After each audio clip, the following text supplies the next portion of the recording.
Bien, dernière rapporteure, au titre cette fois du livre et des industries culturelles, Virginie Duby-Muller.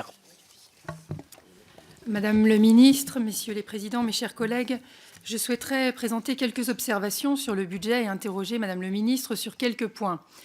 Cette année, la mission Livre et industries culturelles affiche une progression de ses crédits de paiement de 2,6%. Je tiens dès à présent à souligner que cette augmentation est trompeuse et que nous ne devons pas en faire une interprétation erronée.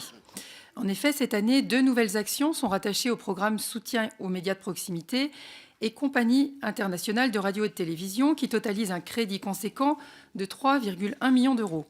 Si bien qu'à périmètre constant, la progression n'est en réalité que de 1,4%, loin des 2,6% affirmés et mis en avant dans votre présentation du budget de la mission.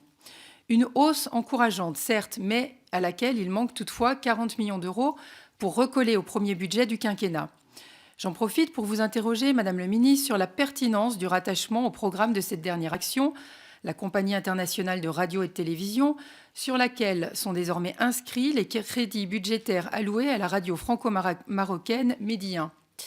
Par ailleurs, je suis aussi perplexe sur le montant des crédits octroyés, presque 1,7 million d'euros, à l'heure de fortes contraintes budgétaires et de déficits conséquents. Certes, la défense de la francophonie et de la diversité radiophonique sont évidemment des objectifs que je partage, mais le financement de journalistes rentre-t-il réellement dans cette ambition globale ? S'agissant des autres actions, je me concentrerai sur plusieurs points qui ont su retenir mon attention. Au sein de l'Action Livre, je relève que les contrats territoire lecture sont dotés de 1 million d'euros supplémentaires. Je me félicite de la réussite de ce dispositif, mis en place en 2010 par Frédéric Mitterrand, dans le cadre du plan de développement de la lecture. Je note ensuite la diminution du rendement des taxes affectées au Centre national du livre concernant la taxe sur le matériel de reprographie et taxe sur l'édition. Ce sera l'objet d'une autre de mes questions. Que comptez-vous faire pour y remédier et compenser cette baisse ? Vous le savez, le CNL joue un rôle pivot pour le soutien de la filière et notamment pour les librairies qui subissent aujourd'hui une crise très importante du marché du livre. Enfin, je déplore la réévaluation du coût total de la rénovation du quadrilatère Richelieu de la Bibliothèque nationale de France, de nouveau cette année, qui passe maintenant à presque 233 millions d'euros. La dépense s'élevait initialement à 211 millions d'euros. Évidemment, cette rénovation est nécessaire pour notre patrimoine. Mais Madame le ministre, comment expliquer ce dérapage de 22 millions d'euros et ces difficultés de gestion budgétaire ? Quant à l'action industrie culturelle, je note qu'après une amputation de ses crédits depuis 2 ans, la subvention d'Adopi progresse finalement de 2,5 millions d'euros dans ce projet de loi de finances pour atteindre 8,5 millions d'euros.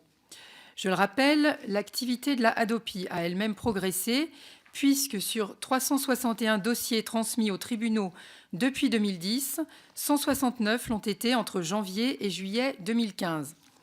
Après 5 années de mise en œuvre de la réponse graduée, jamais Adopi n'a traité autant de saisines depuis son lancement. Je m'en félicite, d'autant que c'est ici la preuve de l'utilité de cet organisme. Trop facilement identifié comme instrument de répression, la Adopi a pourtant contribué à désengorger les tribunaux avec le processus de la réponse graduée. Plusieurs propositions de réforme avaient pourtant été évoquées. Qu'en est-il ? Comment envisagez-vous son avenir aujourd'hui ? En conclusion, je m'abstiens au nom de la Commission des affaires culturelles et de l'éducation sur l'adoption des crédits du programme Livres et industries culturelles. Merci, Madame la Ministre.